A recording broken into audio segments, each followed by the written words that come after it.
What's up everyone, it's Jan Boris, it's a new video, it's my on Friday, and today I want to talk about our role as head of delegations, as sometimes I think you have bigger expectations from us that we can actually deliver. Let's talk about it.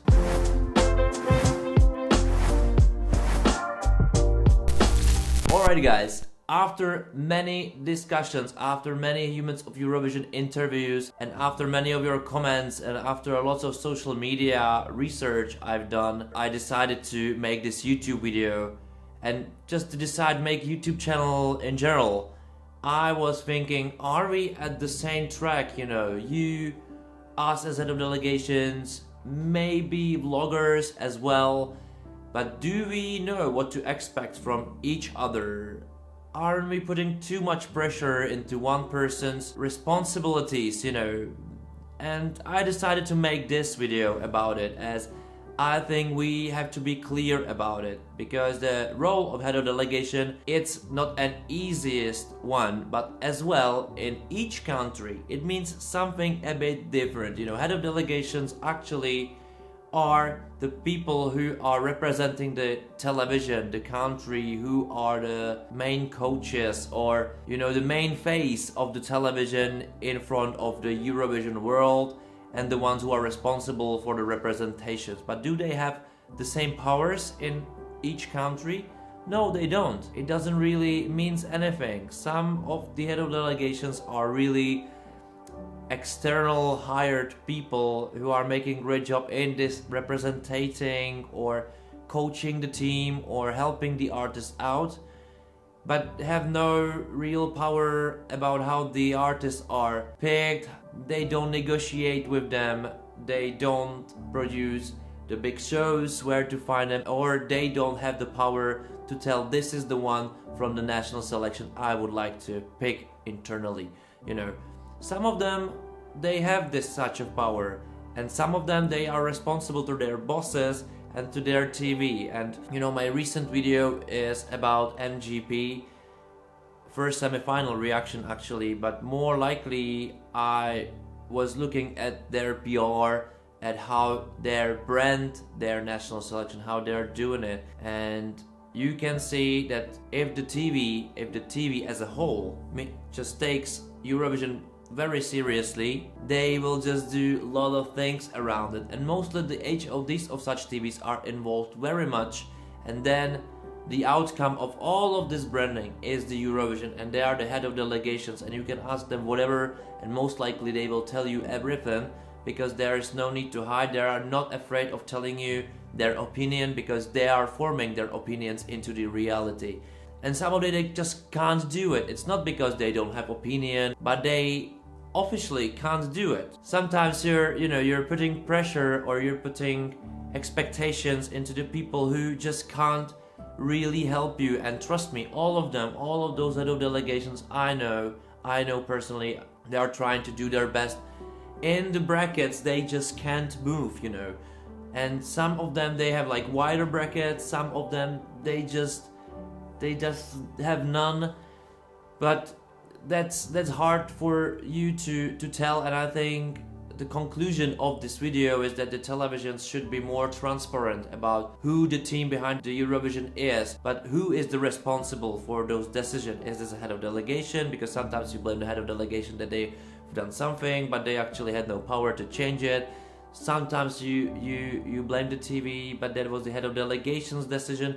It's kind of a hard. Each TV has this very different, but I can tell you that most of the head of delegation I know, you are super lucky that you have them. Maybe you don't think so sometimes, but they do wonders behind the scenes, because behind the scenes it's of course friendship, it's nice, but there can be as well drama, kind of, as there is a tension from rehearsals, from expectations, from the results. It's not very easy for everyone, and the head of delegation is in between all of it. Artists on the one hand, their TV on the one hand, their TV bosses on the other hand, they have to take care of sometimes, and they sometimes need more care than the artists themselves, which is sad, but it's how it works in some countries. that's not an easy work, and then they're your fans and you expect from them something, and they have this artist there and they have to think about other years, you know, what each step of theirs. It's very important for finding out new artists next year, and it's very important how you do it and how the TV will help you to do it. And sometimes even you need the help of another TV to help you out. So I was a lot of time when there was hard for me to, you know, to reach out for something, I don't know, to have the national selection, I had to lie a bit, you know. I said the EBU recommends it, and well, there's no recommendations like that, but you know, that worked. Or I said the BBC is doing it this way, or I was talking to the guys from BBC and they recommend this, even I've never done it, and that really worked out. But you don't see this kind of work, you don't see that in television. In television, it's another layer of work, you know. It's another reaching out fans, because you have one goal. You want to be successful at Eurovision. You want your brand Eurovision to be successful as well, and to grow and to grow and to grow a lot. But it's sometimes very hard to make it through the layers in your own company, and then, you know, you're the one who are responsible to talk to fans. What you should tell them: the TV doesn't want it, or the TV doesn't care, or it's irrelevant for the TV, or the TV doesn't want to put more budget because without the budget it can't be done, or your communications department doesn't allow to make things happen like this, or to freely use social media like you want, to put more info into it, you know. And I think that this is something we need to clear. I really wish that all the head of delegations have the power and responsibility to be more personalities, to really be the peak of the hill, you know, to be the ones who are responsible for everything. So if they decide the communication go this way, if they decide competition go this way, and that's what they should be able, because they are the faces of the country as well, and they are very important in the process of shaping Eurovision, you know.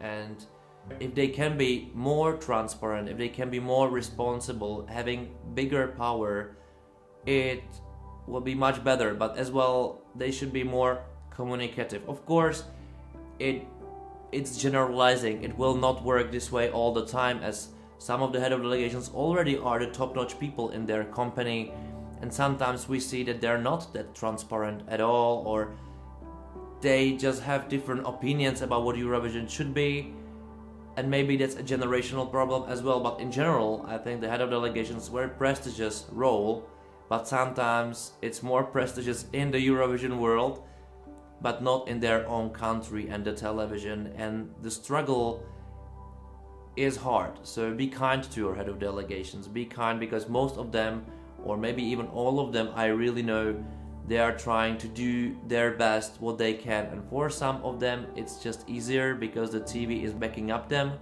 and for some of them it's harder because they are doing it only by just their own, and they're really small teams. So be proud of your head of delegations, try to help them out, try to understand them, try to ask them the right questions, and maybe even this relationship can help ease up the pressure, because there is a lot.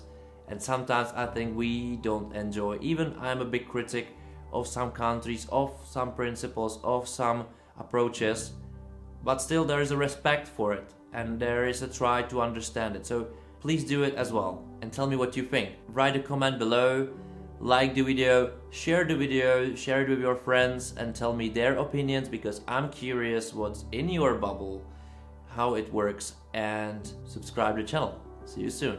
Bye.